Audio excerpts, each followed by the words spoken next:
Тэгэхээр Монгол улсын зээлжих зэрэглэлд эдийн засгийн эрчимтэй өсөлт дэм болсоор байна. Өнгөрсөн онд 7 орчим хувийн өсөлт үзүүлсэн. Үүнд мэдээж уул уурхай гол түлхэц болсон. Хэдий бид энэхүү өсөлт баг зэрэг саарна гэж харж байгаа ч бусад адил зэрэглэлтэй орнуудтай харьцуулахад сайн байхаар. Хамгийн гол эрсдэл бол Монголын гадаад санхүүжилт байна. Валютын нөөц өсөж төгрөгийн ханш чангарч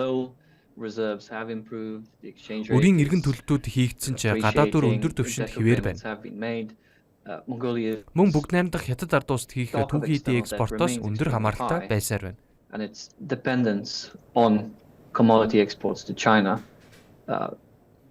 Fitch-ийн үнэлдэг орнууд донд түүхийдээ экспортоос хамгийн өндөр хамааралтай улс бол Монгол. Тэгэхээр бид зээлжих зэрэглэлийг үнэлэхдээ энэ хоёр хүчин зүйлсийг голлон харгалзаж үзсэн. Илүү өргөн хүрээнд харуул мэдээж Монголд олон сайн хөгжүүлэлтүүд бий болж байгаа л да.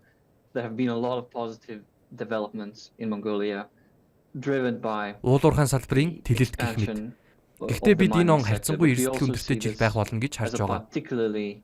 Сонгуульд өгч байна. Уул уурхайн экспорт түүхэн зэгтээ хүрсэн ч бүгд найрамдах хятад ард улсын эдийн засгийн өсөлтөд сарах төлөвтэй байна.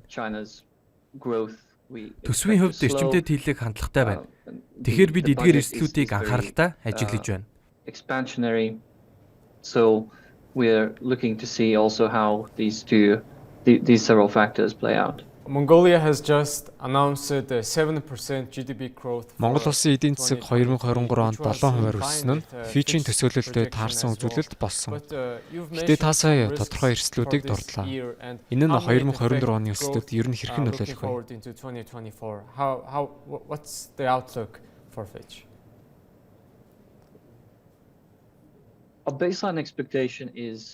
Бидний төсөөллөөр Монголын эдийн засаг энэ онд 4%-аар тэлгээр байна. 5% in 2025. The main risk as we see it is харин 2025 онд өсөлт сэргэж 5 орчим хувьд хүрэх төсөөлөлттэй. 70 million tons, these were at record highs last year. Хамгийн гол эрсдэл нүрсний экспорттой холбоотой байхаар байна. Өнгөрсөн онд экспорт 70 орчим сая тонн буюу шинэ дээд зэгтээ хүрсэн шүү дээ. Хүн бүхний л таамгийг давсан үзүүлэлт болсон. Бүгд найрамдах хятад ард улсын хил дээрх дид бүтэц. Саатлууд бүрэн шидэгдээгүй байсан ч энэхүү өссөн. Гэхдээ энэ хэр доктортой байх тал дээр бид баг зэрэг эргэлзэж байгаа. Fitch-с хятадын эдийн засгийн өсөлт саарна гэж харж байгаа.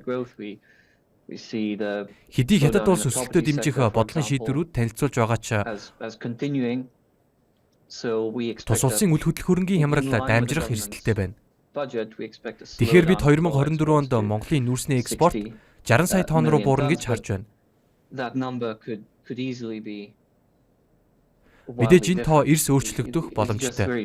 Хятадын нүрсний эрэлтийг таамаглах нь маш хүнд зүйл. Нүрсний экспортод ямар ч өөрчлөлт гарсан энэ нь эдийн засгийн өсөлтөд голлон нөлөөлөхөөр байна. Тэгэхээр энэ нь хамгийн том эрсдэл юм.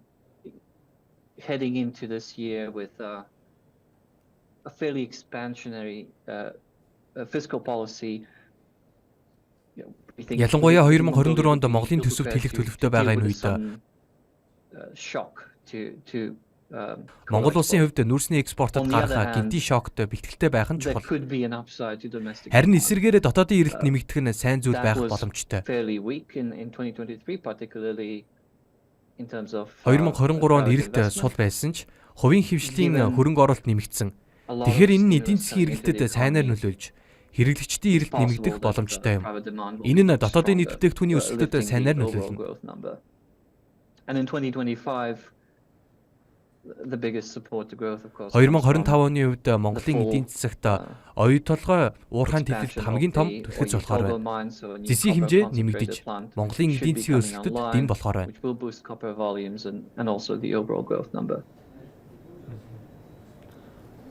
So Chris, you've mentioned that demand may rise for this year. How will it affect inflation? Chris, та сая эрэлт нэмэгдэх хандлагатай байгаа талаар дурдлаа. Энэ нь инфляцид хэрхэн нөлөөлөх бол? Сүүлийн эдийн сард Монголын инфляц суларч байгаа. Монгол банкны хувьд бодлогын үгээ 13% хэвээр хадгалж байгаа шүү дээ. Which is higher area that's not been around for like a decade or so. Yeah.